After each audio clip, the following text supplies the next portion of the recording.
Boa tarde, senhoras e senhores.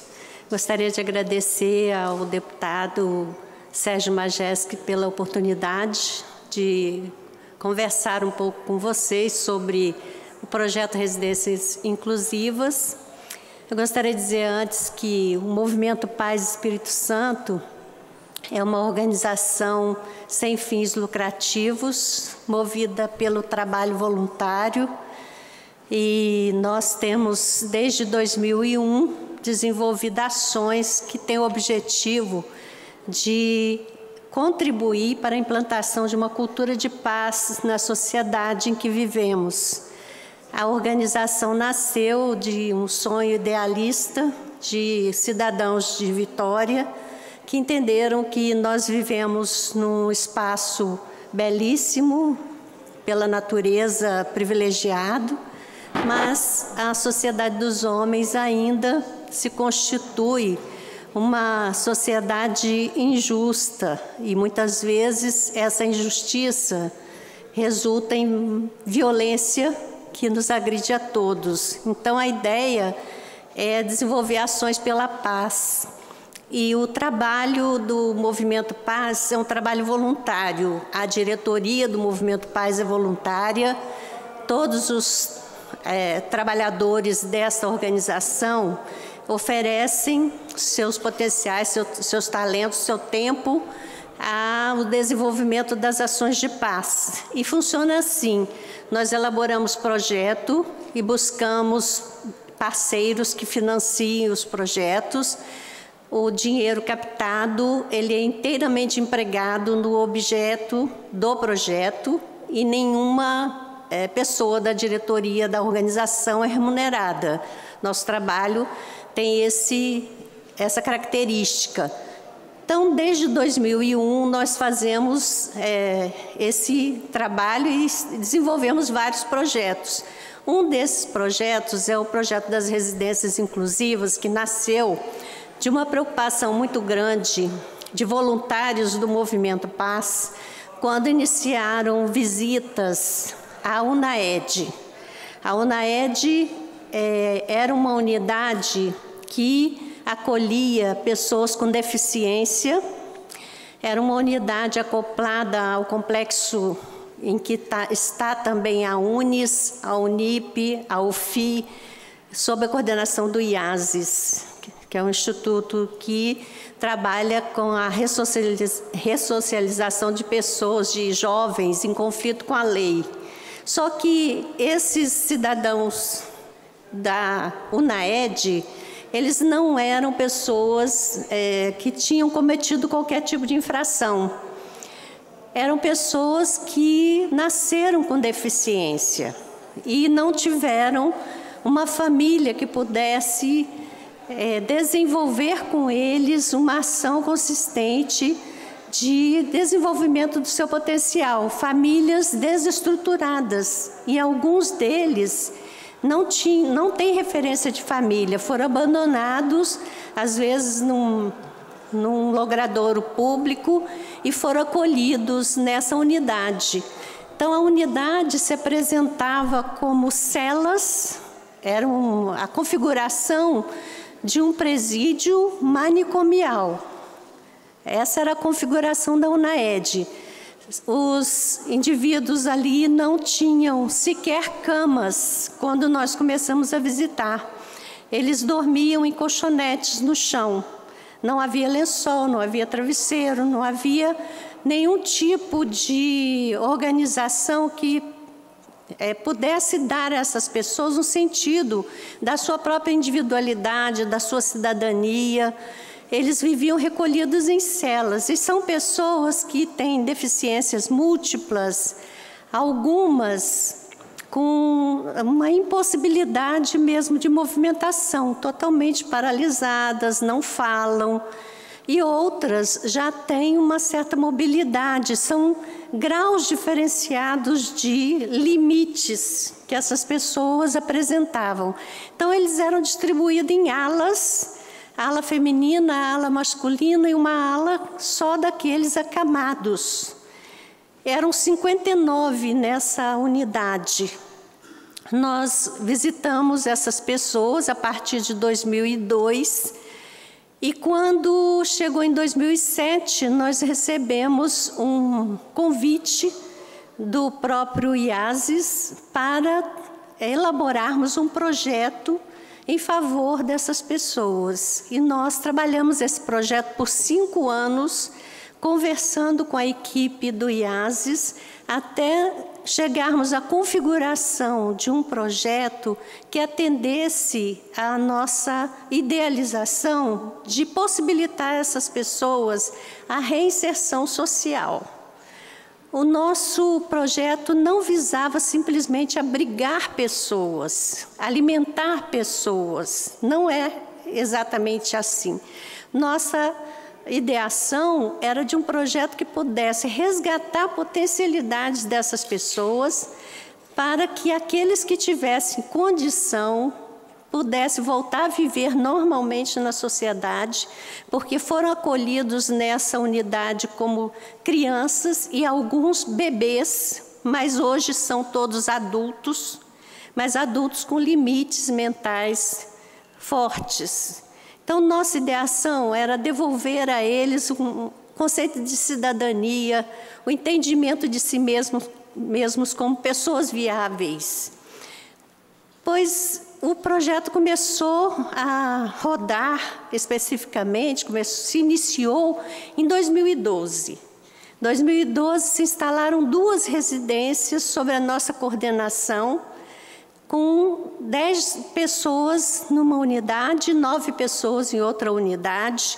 Então, são 2 casas. Nós montamos a residência como espaço de moradia, em que os residentes têm seu quarto, seu armário, seus objetos de uso pessoal, a alimentação é produzida na própria casa, porque algumas dessas pessoas não sabiam distinguir um cheiro de comida de qualquer outro cheiro. Na unidade em que eles viviam antes, a comida era terceirizada, chegava em quentinhas, muitas vezes a comida chegava já com um odor de alimento passado, e não eram produzidos os alimentos dentro da unidade. Então, nós trabalhamos no sentido de resgatar esse sentido de família, esse conceito de família, que eles aprendessem a se amar como irmãos, e houvesse dentro da unidade a dinâmica da vida familiar, com momentos de conversa, momentos de oração. Num primeiro momento, todas as ações pedagógicas foram desenvolvidas dentro da casa. Para fazer todo esse trabalho, foi preciso contar com especialistas, psicólogos, psicoterapeutas, terapeutas ocupacionais, fonoaudiólogos, mas o resultado foi surpreendente. Nós temos relato de pessoas que dentro da unidade da UNAED não andavam, não sorriam, e nós temos hoje relato dessas pessoas andando, sorrindo. Alguns tinham extrema dificuldade com a fala, estão aprendendo a se expressar. E nós temos relato de pessoas que hoje já aprenderam a ler, escrevem, e eram pessoas tidas como inviáveis. Então, nós, com esses anos de trabalho com essas residências, nós comprovamos que todo ser humano, ele tem o seu sentido de viver. Deus permite que eles estejam conosco com essa limitação, com algum objetivo. Se nós entendemos que Deus é justo, há de haver uma causa para que essas pessoas apresentem limites tão extremos. E se elas não têm família, nós precisamos ser a família. O Movimento Paz trabalha 3 vertentes: paz social, paz ambiental, paz interior. Não dá para ter paz interior sabendo que pessoas, simplesmente por terem nascido deficientes, são relegadas, excluídas da sociedade, relegadas ao abandono, sem condição de vida, sem o mínimo suporte. Não dá para ter paz. E a paz social também pressupõe a condição que nós tenhamos de eliminar esses focos de extremo sofrimento. A UNAED era um foco de extremo sofrimento. E houve denúncias, há reportagens da época, denúncias da organização, de várias organizações sociais, acerca daquele tipo de atendimento que se fazia na UNAED. Então, eu estou aqui hoje pelo seguinte: nosso contrato com o Estado começou em 2012 com 2 residências, e a partir de 2015 tivemos a oportunidade de resgate do seu potencial, de reinserção social. Esse contrato vai vencer agora, dia 30 de junho, e nós temos observado desde que o trabalho começou que há uma reiterada intenção de reduzir custos que são destinados a essas pessoas. Para vocês terem uma ideia, no primeiro ano do projeto, contratado, assinado, com um termo de parceria que é regido por lei, nós tivemos 6 meses de repasses bloqueados. O Estado deixou de repassar 6 meses. Quer dizer, ele cortou o nosso valor na metade. Então, todo o plano de trabalho fica comprometido. No segundo ano de execução do projeto, foram 5 meses de ausência de repasse. Ano passado, unilateralmente, sem a nossa aquiescência, o Estado cortou 47% da verba que já estava contratada para o desenvolvimento da ação. Então, nós temos uma peça jurídica, que é o termo de parceria, que tem toda a normativa, a obrigação de ambas as partes. Mas como vai funcionar se o Estado não cumpre a sua parte? E sob pretexto de que havia superfaturamento, que é um excesso, essas pessoas não merecem esse dinheiro. Então, a minha presença aqui é pelo seguinte: a preocupação é que um trabalho foi desenvolvido, o resultado desse trabalho é patente, é observável, a olho nu, mas está comprometido, porque no momento em que encerra o contrato conosco, nós não sabemos que organização vai assumir o comando. Houve o lançamento de um edital para concorrência.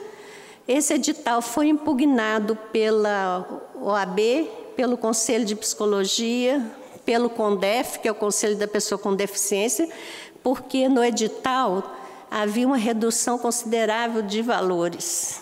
E com esse valor não é possível fazer o trabalho que está proposto. Com o valor que esse edital propõe, você vai manter essas pessoas recolhidas, como eram na UNAED. Recolhidas, fechadas, e alimenta e dá remédio e acabou. Mas será que a vida é isto? Será que daríamos isso para os nossos filhos? Nós trouxemos 5 residentes de 3 residências nós temos ali. Os meninos da residência 2, que está localizada na Mata da Praia, a Priscila da residência 1, localizada em Jardim Camburi, e a Sebastiana da residência 3, que também está localizada na Mata da Praia. Essas pessoas, elas podem trabalhar. Nós tivemos o cuidado de avaliar isso por instituição especializada, e é patente que elas podem um dia vir a exercer uma função, ainda que simples, mas ganhar a própria vida e ter a sua dignidade resgatada. Nossa presença aqui é para buscar apoio, para que não se perca essa possibilidade de que eles venham efetivamente atingir essa meta. Eu agradeço muito a atenção. Pela ordem, senhor presidente. Pela ordem. Quero parabenizar o deputado Sérgio Majeski pela iniciativa, por ter requerido a presença da Dalva, né? Parabéns, Dalva, pela explanação, por apresentar toda essa angústia, né, que vem do seu coração, a sua preocupação. Eu estou presidente da Comissão de Assistência Social, Segurança Alimentar e também Socioeducação. Me coloco à disposição para poder, né, a gente abrir o espaço e também levar essa questão para o governo. Eu fui secretária da Assistência Social do meu município, me sensibilizo muito com essa questão. O deputado Majeski já passou, adiantou também como é que vocês estão aí preocupados, mas eu acredito, né, vamos levar para o secretário da Assistência Social do Estado, do Espírito Santo, sobre toda essa preocupação que vocês têm. Eu não creio, né, que isso venha acontecer, eu acredito, né, que nós podemos dialogar para que possa ser solucionado esse problema. Nós não podemos admitir, são 38 que estão sob a guarda do Movimento Paz, e existem mais 16 que estão sob a guarda de outro OCIP, que é o IGES. Na Grande Vitória, mais de 1000 pessoas já estão nas ruas, né, são moradores de rua porque não têm para onde ir. Eles não têm familiares. Alguns têm família, mas foram retirados da família por maus tratos. Eu sei como é que é, porque eu fui secretária e lembro também que a própria família rejeita, que poderia estar acolhendo esse ente, né, poderia estar ali sendo amado e muitas vezes exclui, mas o Estado não pode excluir. Eu quero só te perguntar, e o município aqui, você falou que é Grande Vitória, né? Vitória, no caso, que é na Mata da Praia? Você falou... 2 residências foram instaladas na Mata da Praia e 2 em Jardim Camburi. E aí, a prefeitura, há uma subvenção do município? Vocês têm essa parceria? Não, toda a manutenção é resultado do valor contratado no termo de parceria assinado com o IASES. Com o IASES. Amanhã eu estarei com a diretora do IASES, ela vai estar no meu gabinete, eu já vou passar também, me coloco à disposição para a gente, né, solucionar esse problema. Não tem como, né, esses 38 ir para as ruas, não tem condições. Eu acredito que nós vamos convencê-la de que há necessidade de refazer esse contrato, ok? Me coloco à disposição. Muito obrigada. E parabéns, tá? O deputado Sérgio Majeski, que tem essa sensibilidade, tem um coração de pai e mãe, né, Sérgio? Parabéns pela iniciativa. Obrigado, senhora deputada Eliana. Presidente, nosso querido professor, parabéns por trazer uma missionária aqui para falar em nome dessas pessoas que estão precisando naturalmente de atenção do poder público. Sempre que a gente vê uma pessoa que se dedica à causa de melhorar a situação de outras pessoas, a gente tem um imenso respeito, porque a gente cuidar das pessoas da nossa família já não é fácil. Imagina cuidar das pessoas de outras famílias que a gente nem conhece. Isso é uma missão muito especial e que eu tenho máximo de respeito e o carinho pelo que você tem feito.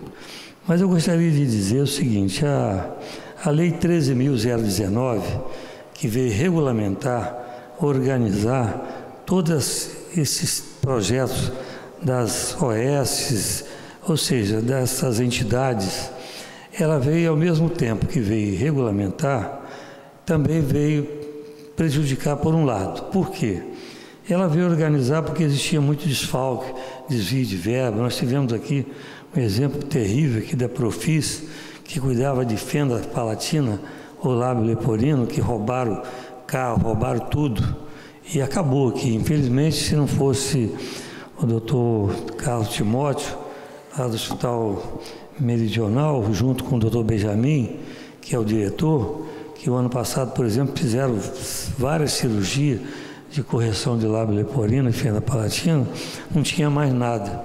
Então, na verdade, a Imescan, a nosso pedido com a doutora Clenia Vanza, cedeu 2 salas para capacitar essas ONGs, no sentido de organizar, de saber requerer os benefícios, requerer as verbas, porque eu posso garantir que o Carlos Aju, que é da Unicep, lá de Vila Velha, União do Cego, ele me disse que o ano passado a Prefeitura de Vila Velha deixou de requerer 11 milhões de reais de recursos porque não tiveram interesse e as empresas, essas ONGs, não têm essa capacitação.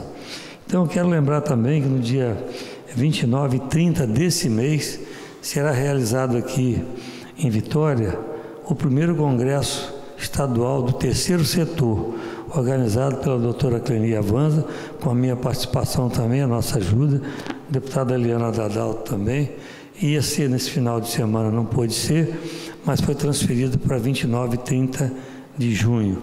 Quero aproveitar e convidá-la também, e vai ser um momento ímpar, que nós vamos mostrar esse povo que trabalha tanto e tanto em favor da população carente. Lembrar ainda, Sérgio Majeski, que a PAI de Vila Velha tem hoje 450 atendimentos. Ela precisa de 600. 150 estão na fila. Mas a projeção com a Zika é de triplicar, dentro de 3 anos, triplicar a procura das APAIs nesse sentido. Então, eu quero parabenizar você também por esse carinho e a esses meninos aqui que vêm aqui valorizar o nosso plenário. Meus parabéns. Obrigada. Muito obrigado, doutor Hércules, e agradeço mais uma vez a presença aqui da Dalva, que já tinha estado no meu gabinete. Eu estive lá em uma das unidades, né, ali em Mata da Praia, fiquei impressionado com esse trabalho, que era um trabalho que eu não conhecia a história também da situação desses jovens. Então, assim, parabenizo mais uma vez. Como disse lá no meu gabinete, me coloco à disposição para a gente lutar junto. O trabalho de vocês é muito digno, é muito sério, é muito honesto e precisa ser preservado. E aquilo que a gente puder fazer para ajudar, como eu já te disse, estamos à disposição. Eu agradeço muito. Muito obrigada. Obrigado a você.